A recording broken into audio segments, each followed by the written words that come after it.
전쟁.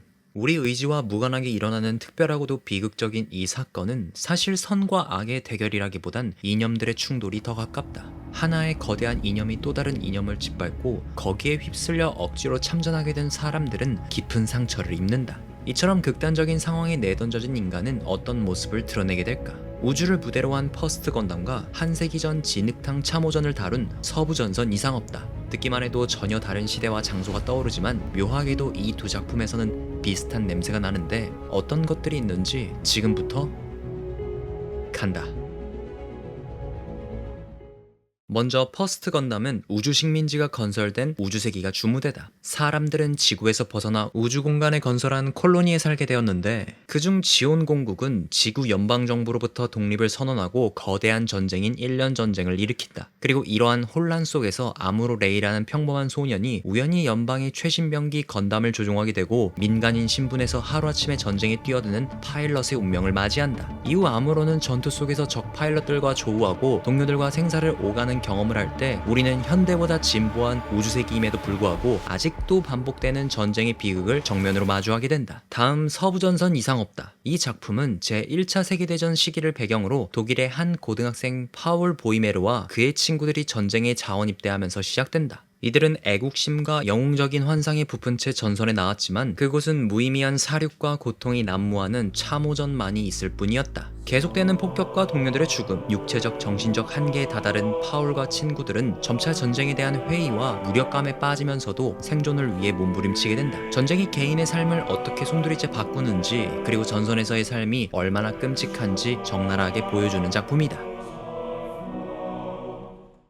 두 작품은 각각 다른 서사를 나타내지만 대체적으로 비슷한 구조를 띠고 있다. 가장 먼저 주목해야 할 건 전쟁이 가장 꽃피워야 할 젊은 세대를 무참히 소모한다는 점이다. 서부전선 이상 없다의 파울과 친구들은 고등학교를 막 졸업한 세상을 향한 포부와 순수함이 가득한 소년들이었는데 참호에서 매일같이 폭격과 시체를 목격하며 애초에 전쟁 영웅이 되겠다는 순진한 상상은 순식간에 무너진다. 동료가 죽어가는 장면을 되풀이해 마주하면서 이들은 전쟁이란 것이 젊은 영혼들을 무의미하게 소모하는 비극임을 온몸으로 깨닫게 된다. 마찬가지로 우주를 무대로 한 퍼스트 건담에서도 상황은 크게 다르지 않다. 민간인 소년 아무로 레이는 하루아침에 건담을 조종해야 하는 처지에 놓이는데 사실 아무로에게도 평범한 일상과 사춘기의 고민만 있었을 뿐 전쟁 영웅 같은 거창한 꿈은 없었다. 그러나 연방과 지온의 거대한 충돌에 휘말리면서 아무로는 순식간에 살기 위해 누군가를 죽여야 하는 현실에 눈뜨게 된다. 아무로가 겪는 심리적 혼란과 고통은 전쟁이 어린 세대에게 얼마나 가혹하게 다가오는지를 충격적으로 내비춘다.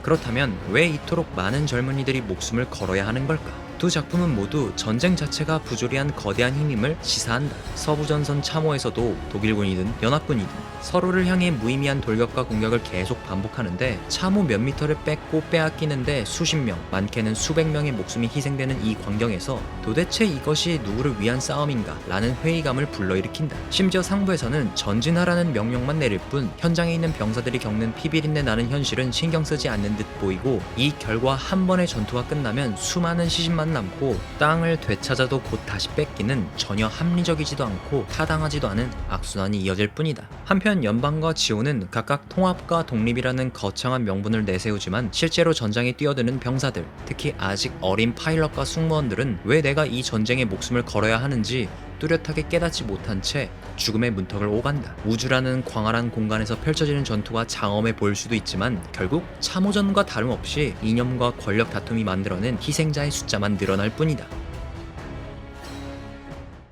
전쟁이 벌어지면 사람들은 보통 나라를 지킨다는 명분 아래 참전하게 된다. 하지만 현장에 투입된 이들이 느끼는 감정은 단순 애국심과는 거리가 멀다. 두 작품 모두 커다란 권력이 개인을 어떻게 전쟁터로 몰아넣고 이 속에서 갈등이 깊어지는지를 보여준다. 파울과 친구들은 국가의 부름을 받아 전선으로 향했다. 학교에서는 교사나 어른들이 조국을 위해 싸워야 한다고 가르쳤지만 정작 참호에 들어서자 상부의 지시만 있을 뿐 구체적 보호나 배려, 심지어 세세한 작전의 정밀도 같은 것은 찾아보기 힘들다. 계급을 내세운 군 내부의 권위주의, 전진하라는 명령만 외치는 상관들 사이에서 파울은 개인으로서의 자율성을 완전히 빼앗긴 채 사륙에 내몰렸다. 건담의 아무로 역시 자신이 원해서 군인이 된 것이 아니다. 지온의 공격으로부터 살아남기 위해 콕피트에 탔을 뿐인데 연방의 중요한 전력으로 지목되면서 하루아침에 필수 파일럿이 돼버렸다. 자유롭게 살고 싶었을 테지만 조직의 명령이 우선시되는 전쟁 상황에서 상황에서 아무로는 자신이 전쟁 기계의 부품이 된 것 같은 무력감과 반발심, 심지어 사람을 죽였다는 공허감을 느꼈다. 전쟁에서 한 발 더 나아가면 사람들이 적이라는 이유 하나만으로 서로를 죽여야 하는 현실을 마주한다. 포탄이 쏟아지는 참호 속에서 파월은 눈앞의 적군을 찌르지 않으면 자신이 죽는다는 압박감을 느낀다. 살기 위해 공격했지만 막상 적군이 고통 속에서 죽어가는 모습을 볼 때마다 파월은 언제까지 이런 사륙을 반복해야 하는지를 고민한다.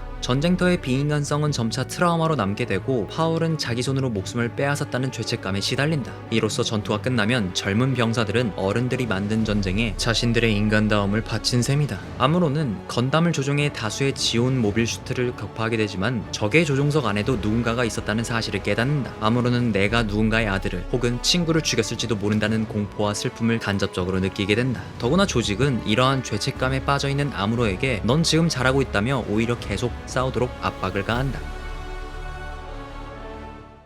이처럼 전쟁이 깊어지면 모든 게 무너질 것만 같고 사람답게 살 수 없을 거라는 절망이 뒤덮는다. 그러나 역설적이게도 이러한 지옥 같은 환경에서조차 인간성을 완전히 잃지 않으려는 작은 불씨가 살아나곤 한다. 파울과 전우들은 참호전의 끝없는 포탄 세례 속에서 끼니 때마다 빵과 감자 그리고 담배를 나누며 서로를 지탱한다. 며칠 전까지는 학교에서 장난치던 친구들이 이제는 서로의 등에 기대어 휴식을 취하고 가장 힘든 순간엔 서로의 속 깊은 이야기를 말하며 자신들의 마음을 내비친다. 누가 다치면 함께 끌고 후송을 시도하고 혹여 전사한 친구의 유품을 지키려 애쓰기도 한다. 이러한 불모의 참호에서 이들이 보여주는 동료애는 호화음이 가득 찬 전장 속에서도 인간이 여전히 서로를 돌볼 수 있음을 증명해준다. 비록 전쟁이라는 거대한 흐름을 막을 수 없어도 함께 울고 함께 버티는 마음은 누군가의 인간다움을 빛나게 한다. 이것은 우주에서도 별반 다르지 않는데 아무로와 화이트베이스의 젊은 승무원들은 매일 적의 공격 속에서 살아남기 위해 전투에 나서야 한다. 간혹 서로 의견이 충돌하고 상부의 명령에 불만이 쌓여도 결국에는 서로의 생사를 지켜주는 동료가 된다.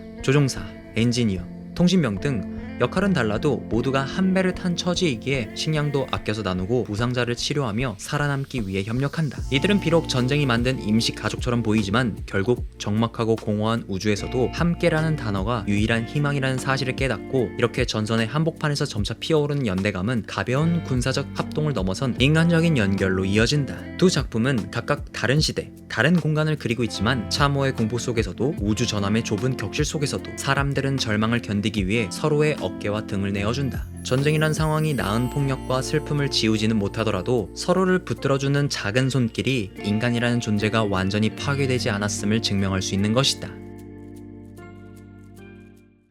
전쟁. 특수한 상황 속에서 어쩔 수 없이 벌어지는 이 거대한 폭력은 선과 아닌 이념과 권력이 부딪히는 장이다. 우리는 이 틈새에서 자신이 원하지 않은 전선에 내몰린 어린 청춘들과 평범한 사람들이 어떻게 희생되고 무너져가는지를 목격할 수 있었다. 분명 전쟁에는 무수한 이념이 날카롭게 충돌하여 파열음을 일으킨다. 그러나 수많은 불협화음의 소리에서도 누군가는 타인을 도와주고 부상당한 전우를 부축하며 우리는 아직 인간이다 같은 뉘앙스를 보인다. 결국 전쟁은 우리의 의지와 상관없이 찾아오기도 하지만 이 안에서 인간으로 남을지 아니면 희망마저 저버릴지는 각자의 생각에 맡기겠다.